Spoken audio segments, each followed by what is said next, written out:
This is Mac OS Ken. Fortnite's back on iOS in the EU. The biggest thorn in big tech side is on the way out, and a seemingly big start for the Instigators. It is Monday, the 19th of August, 2024.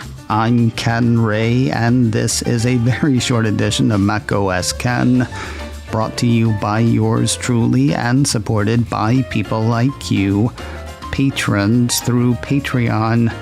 Find out more and add your support at patreon.com/MacOSCan.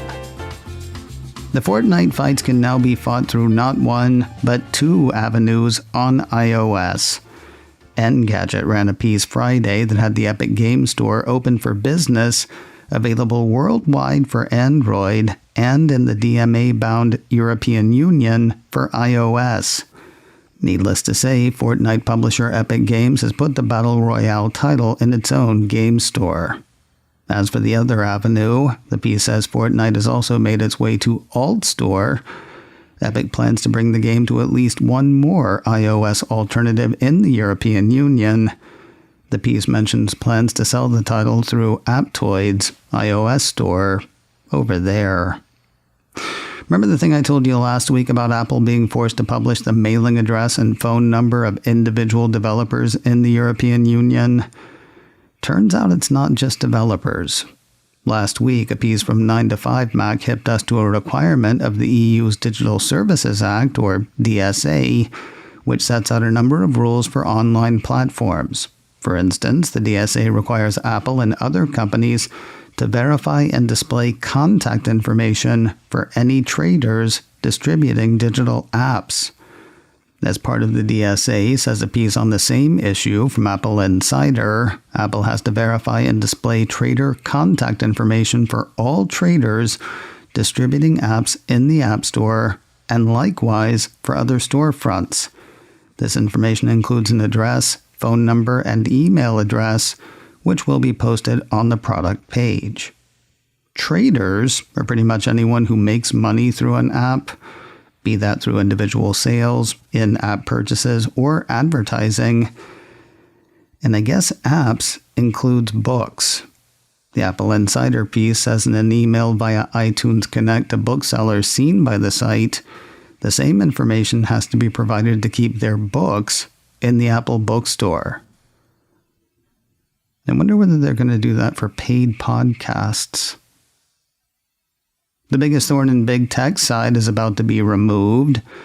The Financial Times says EU antitrust chief Margrethe Vestager will not return for a third term as the EU's most powerful antitrust official, as the Danish government prepares to nominate a different candidate as their European commissioner. Danish officials told the paper that she is out, or will be. This as her party did poorly in Denmark's 2022 elections and is no longer part of the ruling coalition. The country has not said who it will name to replace her on the European Commission. As for who might become the EC's competition commissioner, the piece says current commissioners from Belgium, France, and Holland are all seen as possibilities. We'll wrap this short day with a trip to TV land. Actually, why not start in the multiverse? Apple TV Plus issued a press release late last week with plans to go back that way, announcing a second season for the Joel Edgerton, Jennifer Connelly sci-fi series Dark Matter.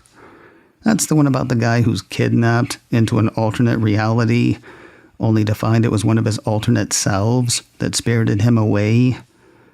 All 9 episodes of Season 1 are available to stream now on Apple TV+. No word on when the second season will hit the stream. And finally today, the trend watchers of what people are watching are smiling again on Apple TV+.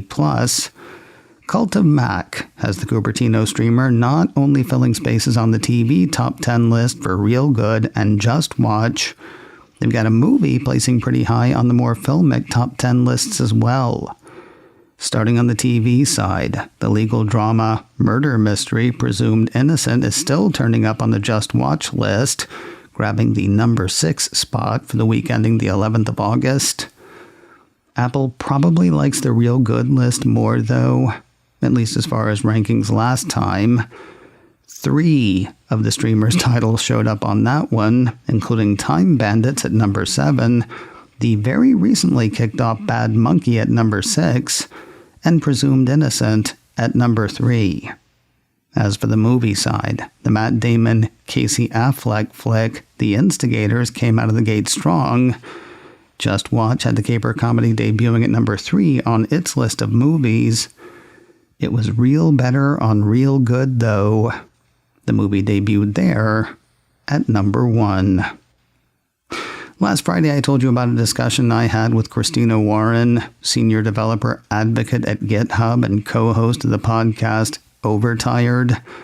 We talked about the Apple Patreon thing, the thing where after years of an unofficial free pass, Apple plans to charge its usual commission to payments made through the Patreon app, with those costs passed on either to creators or the people who support them.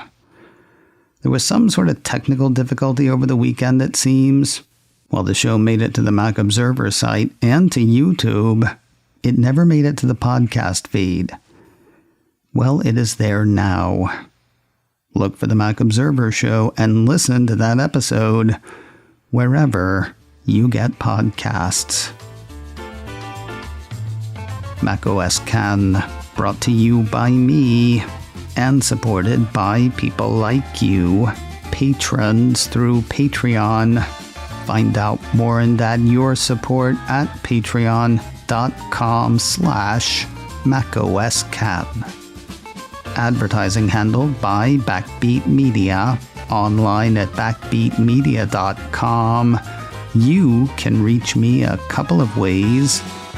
info@macoscan.com or call 716-780-4080. Until next time, that is news from macOS Ken. I'm Ken Ray.